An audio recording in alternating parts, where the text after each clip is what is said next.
नमस्कार, बहुत स्वागत है आप सभी का हमारी इस खास पेशकश में। मैं हूं अंजलि सिंह।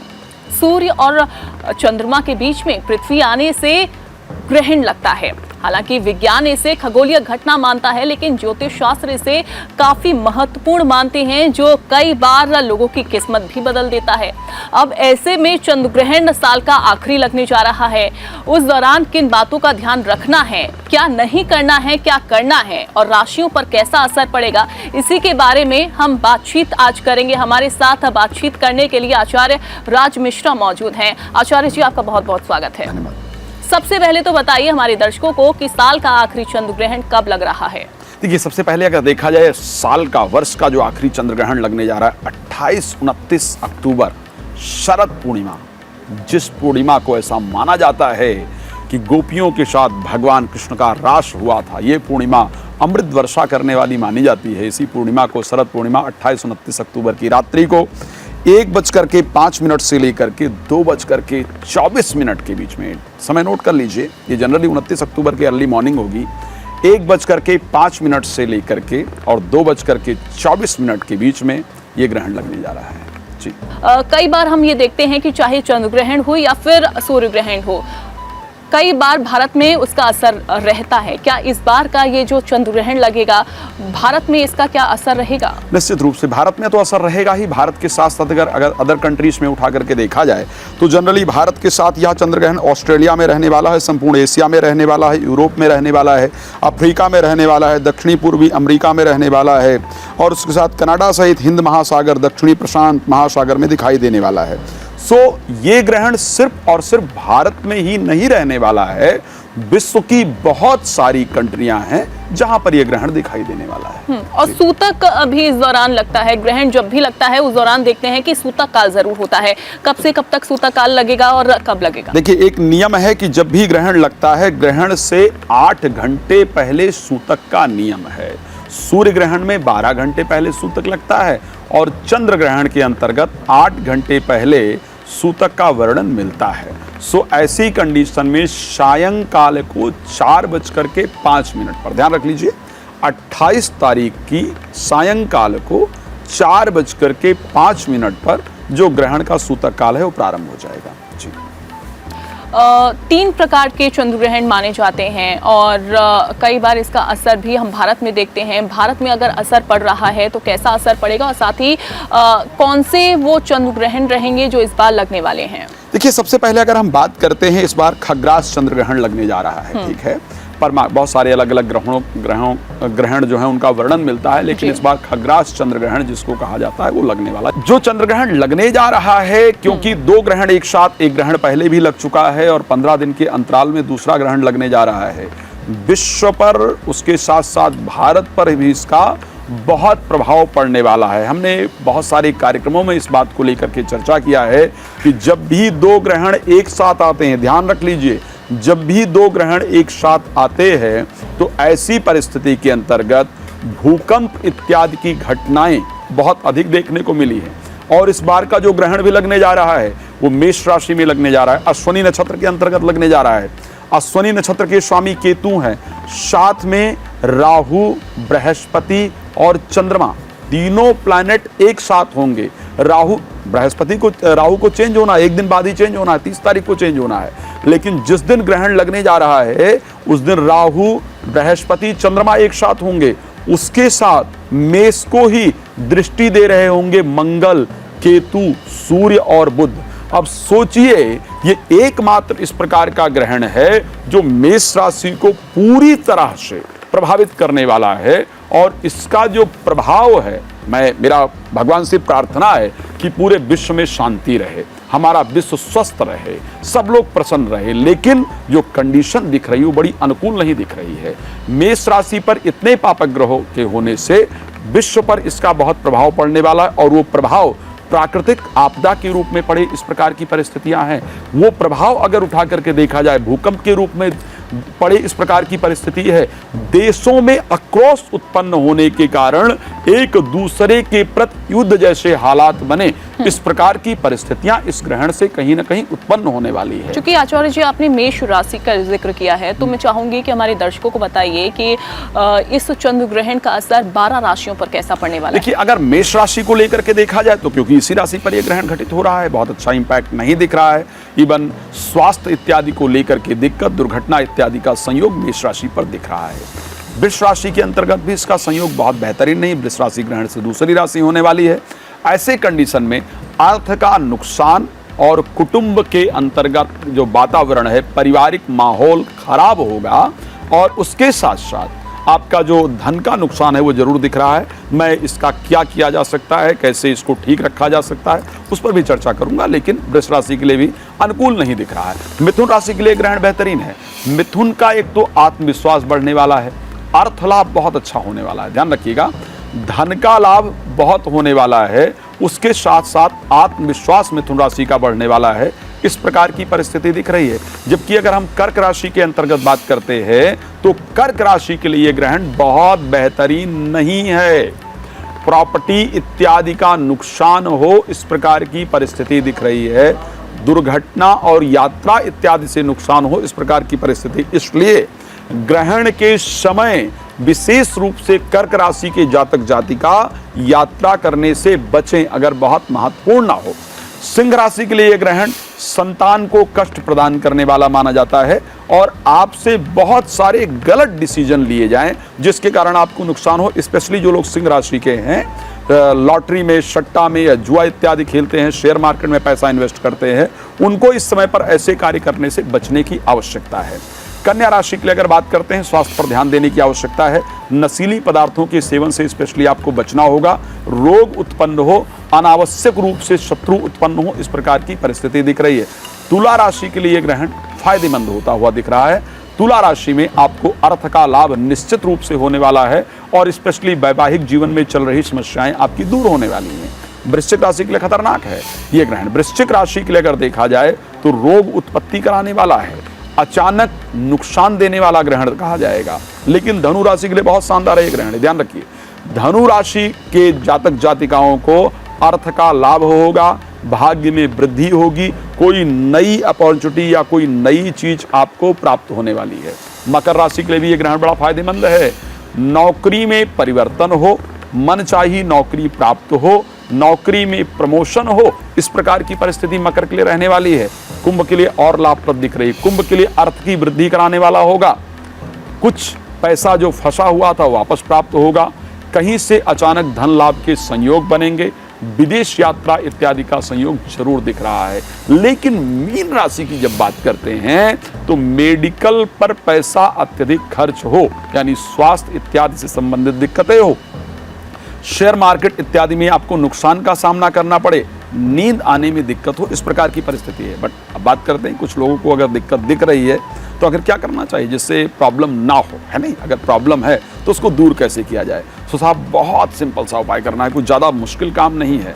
एक तो ग्रहण के समय ध्यान रखिएगा, वैसे तो बात की जाती है कुछ खाना पीना नहीं चाहिए, कुछ तोड़ना काटना नहीं चाहिए, प्रेग्नेंट महिलाओं के लिए स्पेशली है, लेकिन अगर खाने पीने वाला जो विषय है वो सब लोग ध्यान रखें तो बहुत अच्छा होगा।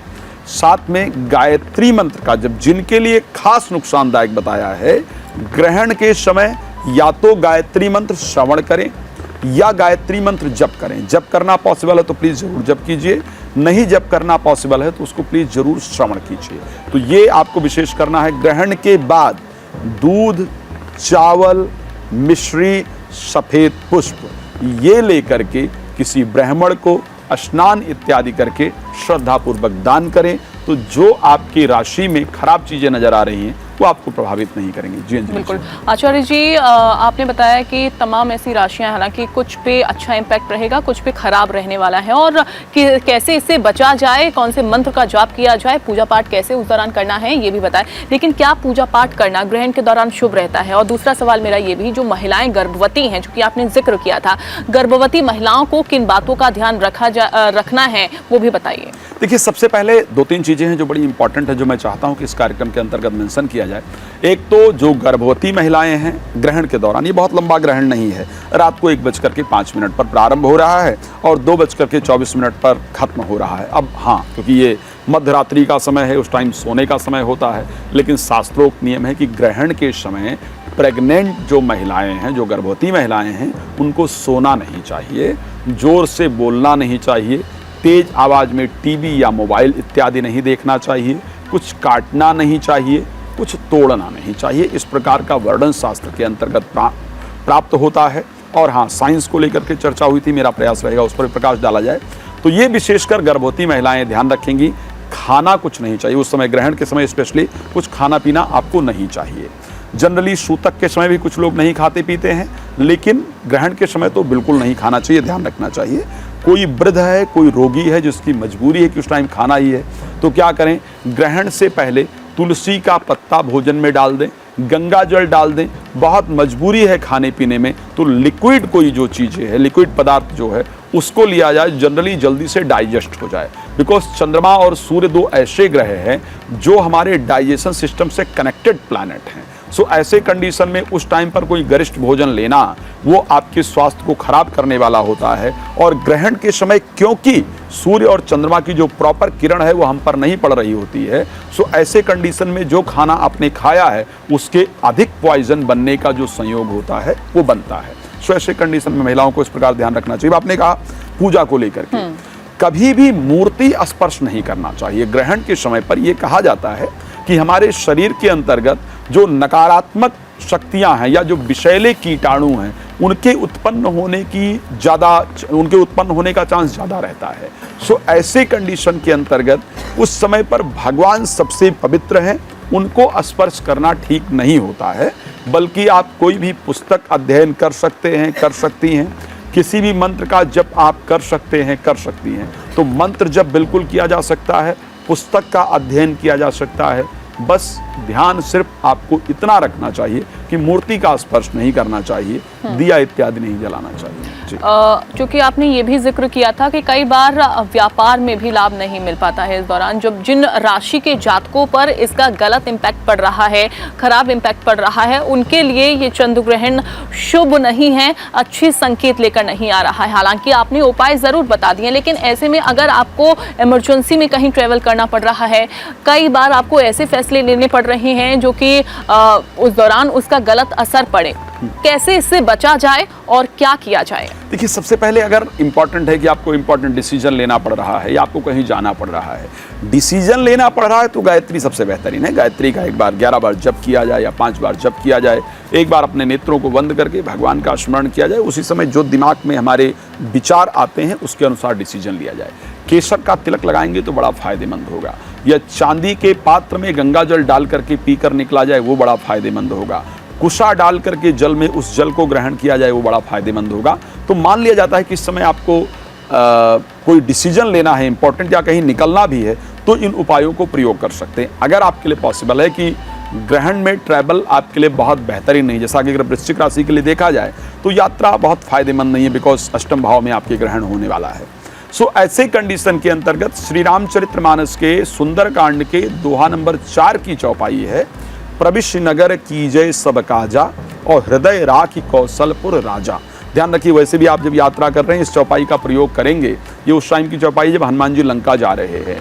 सो इस चौपाई का प्रयोग करके यात्रा आरंभ करने से आपकी यात्रा में विघ्न बाधा उत्पन्न नहीं होता है। सो ग्रहण के समय अगर आपको कोई इस प्रकार की यात्रा करनी पड़ रही है तो ऐसे करें और कोशिश करें किसी मंदिर के सामने जाएं। भगवान को, मंदिर जनरली बंद होंगे, तो भगवान को बाहर से ही प्रणाम करके फिर अपनी यात्रा को प्रारंभ करें, आपके लिए शुभ होगा। यानी कि स्तुति भगवान की कर सकते हैं और ऐसा करने से जो असर राशि के जातकों पर पड़ रहा है वो असर कहीं ना कहीं कम होता हुआ दिखाई देगा। पंडित जी, हमने ये भी देखा है कि गाँव में, चूंकि आजकल तो ये सारी चीजें नहीं हो रही हैं, लेकिन गाँव में जब भी ग्रहण होता था तो गेरू का इस्तेमाल किया जाता था, आपने सुना होगा। क्यों इस्तेमाल होता है उसका? देखिए, कुछ ऐसे पदार्थ पाए जाते हैं गेरू के अंतर्गत, या जो भी, देखो हमारा भारतीय शास्त्र एक तो बड़ा साइंटिफिक है, साइंटिस्ट लोग नहीं मानते हैं, उस पर बात आपने किया है। गेरू के प्रभाव से जो एक जनरली उनको विशेष उनके पेट में इसका प्रयोग किया था, जो महिलाएं गर्भवती होती थी, है ना, और ये दोनों उंगलियों को मिला करके कुछ ऐसे विषय की प्रक्रिया थी। उससे जो प्लैनेट से निकलने वाली जो वो जो किरणें हैं, जो नकारात्मक किरणें हैं जो आपको नुकसान कर सकती है, क्या होता है कि जब चंद्रमा और सूर्य के बीच में पृथ्वी आई तो ग्रहण का ये नियम है कि इस प्रकार हो जाता है। जैसे कि एक टॉर्च आप मार रहे हैं, उसकी पूरी एनर्जी जा रही है दूर तक, लेकिन जब उसके लाइट को बंद कर देंगे तो उसकी एनर्जी स्ट्रेट जाएगी, है ना। किसी जलने वाले पदार्थ को अगर कंट्रोल कर देंगे तो शायद ज्यादा फोर्स से उसका प्रभाव पड़ेगा, तो वो सामने ज्यादा नुकसान कर सकता है। इसी कारण से जब ग्रहण पड़ता है तो जो उनका प्रभाव है वो अधिकतम, जो शक्तियां हैं, जो किरणें हैं, वो अधिकतम नुकसान कर सकती हैं। और इन चीज़ों के अंदर जैसे बात किया जाए, गाय के गोबर का प्रयोग किया जाता था या गेरू मिट्टी का प्रयोग किया जाता था, सो ऐसे कंडीशन में वो उस नकारात्मक शक्ति को रोकने के लिए बड़ा सहायक होता है, इसलिए उसको प्रयोग किया जाता है। जी घरों में हम देखते हैं तमाम खाने का सामान रखा जाता है, हालांकि पहले से ये तैयारी कर ली जाती है कि जब भी ग्रहण लग रहा हो, चाहे सूर्य हो चाहे चंद्र हो, ग्रहण जब भी लग रहा हो उस सामान को, उसमें तुलसी का पत्ता डाल देते ताकि वो जो खाने का सामान है, दूध है, वो अशुद्ध ना हो। ऐसा होता है पंडित जी? और क्या इसका असर होता है, मतलब क्या खाना अशुद्ध हो जाता है? देखो, बिल्कुल होता है, क्योंकि जब भी आप देखेंगे कि जब सूर्य या चंद्रमा, जिसे सूर्य को कहा जाता है, आपके शरीर के अंदर जो पित्त प्रकृति है जो आपके भोजन को पचाती है, उसका जो पूरा प्रभाव है उस सूर्य के अंतर्गत है। इसी प्रकार चंद्रमा का प्रभाव हमारे घर में, जो हमारे शरीर में भोजन पचाने की जो शक्ति है उसको प्रदान करने वाला है, जो भोजन इत्यादि बनाते हैं उसको प्रदान करने वाला है। सो ऐसे कंडीशन में जब इनका प्रभाव हमें मिलना, जब इनकी जो ऊर्जा है वो हमें मिलनी कम हो जाती है, तो ऐसे परिस्थिति के अंतर्गत जो भोजन इत्यादि है उसके खराब होने के, या जो भोजन हमने किया भी है उसके ना पचने के संयोग निश्चित रूप से बनते हैं। तो जब भी सूर्य चंद्रमा का ग्रहण होता है, शास्त्र जो कहता है वो पूरा साइंटिफिक है, इसको ध्यान रखिएगा।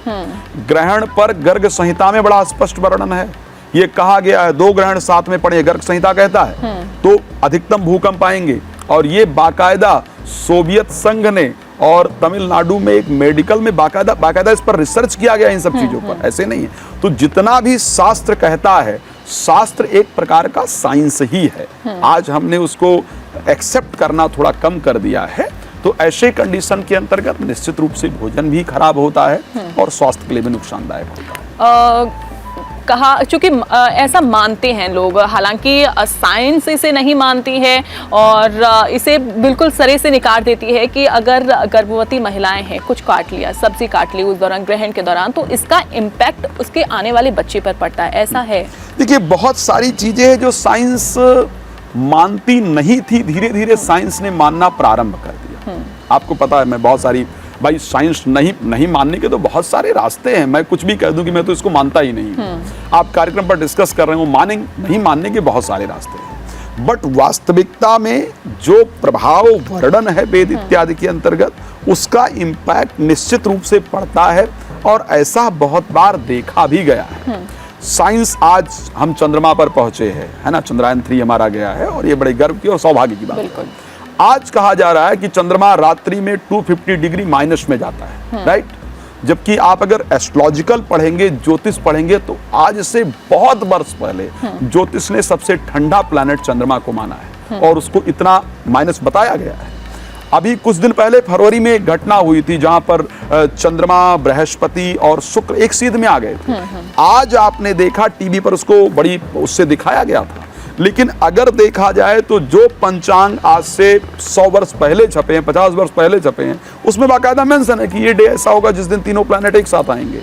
सो नहीं एक्सेप्ट करने के लिए तुम्हारे पास बहुत सारे ऑप्शन हैं, बट सच्चाई ये है कि ज्योतिष या वेद साइंस से अलग नहीं है। ये जो ऋषि मुनि थे, ये पहले बाकायदा साइंटिस्ट ही थे। आपको पता होगा, आज आप रिसर्च कर रहे हो कि तुलसी इम्यूनिटी बूस्टर है, राइट। हमारे ऋषियों ने कब कह दिया था कि भाई तुलसी खाने में डाल करके खाओ, प्रातः चरणामृत लो, उसमें तुलसी डाल करके पियो।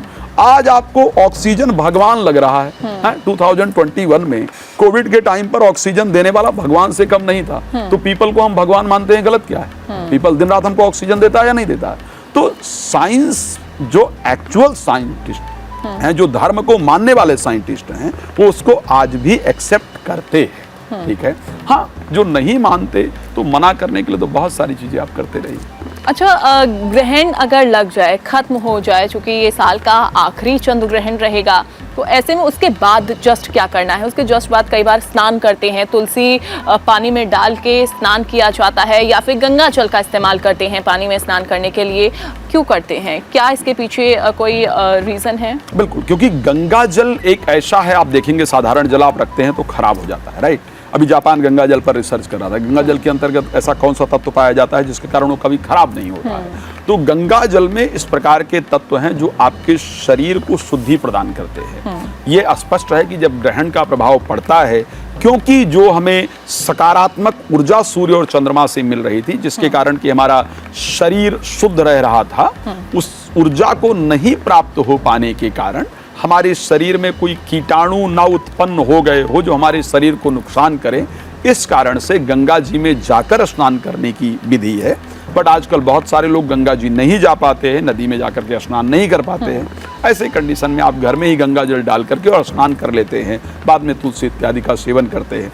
शरीर की स्वच्छता के लिए कोई नकारात्मक जो ऊर्जा है या नकारात्मक कोई बैक्टीरिया हमारे शरीर के अंदर ना उत्पन्न हुई हो, ना नुकसान करे, इसलिए हम तुलसी डालकर या गंगा जल डालकर स्नान करते हैं। जी, तो पंडित जी ने आपको बताया कि किन किन राशियों पर इसका ज्यादा असर रहने वाला है, कैसे आप इससे बच सकते हैं और समय आखिरकार क्या रहेगा। पंडित जी, बहुत बहुत शुक्रिया आपका। धन्यवाद। और चलिए, इसी के साथ हमारी इस खास पेशकश में फिलहाल के लिए बस इतना ही।